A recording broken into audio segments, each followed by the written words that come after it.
洞察局势，开启视野。这里是火力早报时间。普京官邸遇袭事件持续发酵，到底谁在说谎？时间来到2026年，乌俄战争再次蒙上阴影。俄罗斯外交部长拉夫罗夫声称，乌克兰动用了至少91架远程无人机，袭击普京位于诺夫哥罗德地区的官方住所，也就是瓦尔代官邸。拉夫罗夫强调，所有来袭无人机均被俄罗斯防空系统拦截，称这一鲁莽行径不会被忽视。俄方已锁定报复性打击目标。针对俄方的严厉指控，泽连斯基迅速作出回应，予以断然否认，并反指莫斯科在自编自演。泽连斯基在声明中指出，普京和拉夫罗夫的言论是完全捏造的，其真实目的是破坏和平协议，并对基辅及国家关键设施发动新一轮打击。除了乌俄双方，这件事也在华盛顿政界激起了强烈震荡。特朗普直言，我对此感到非常愤怒。他进一步指出，当前正是和谈的敏感时期，暗示此类事件可能破坏正在进行的和平努力。不过，面对记者关于有是否独立证据证实的质询，特朗普的态度表现出了一定的弹性。他承认事实存在不确定性，我们会拭目以待。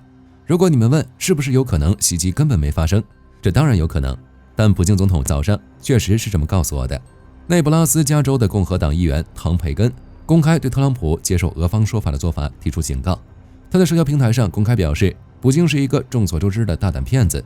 美方团队在决定责任归属前，必须掌握确凿的独立事实依据，而非兼听则明。就实际情况来看，没有任何证据表明普京官邸遇袭，甚至在俄罗斯内部，这个信息也有偏差。拉夫罗夫声称拦截了91架无人机，但诺夫格罗德州州长安德烈·德罗诺夫在社交媒体发布的通报显示，该地区防空部队拦截的数量为41架。此外，俄国防部在战报中也引用了较低的数据，且官方通报中均未提及总统官邸遭到直接威胁的具体细节。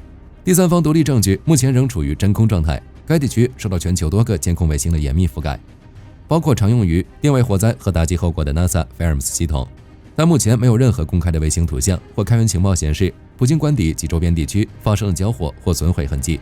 法国当局也调查了这件事，没有发现遇袭证据。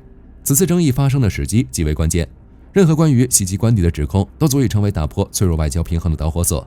一方面，俄罗斯可能通过施加舆论压力，在谈判桌上索要更多筹码；另一方面，乌克兰则需要面对俄罗斯新的大规模袭击。具体结果如何，火力军将持续关注。今天的早报到这儿就结束了。各位觉得普京官邸遇袭事件会影响乌俄和谈吗？我是火力军，下期见。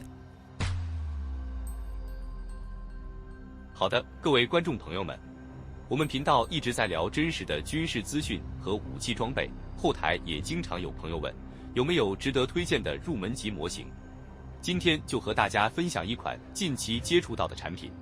首先，它的外形还原度做得相当不错，比例准确，武器上的一些关键细节和标识也都有体现，材质也说得过去，拿在手上有不错的分量感。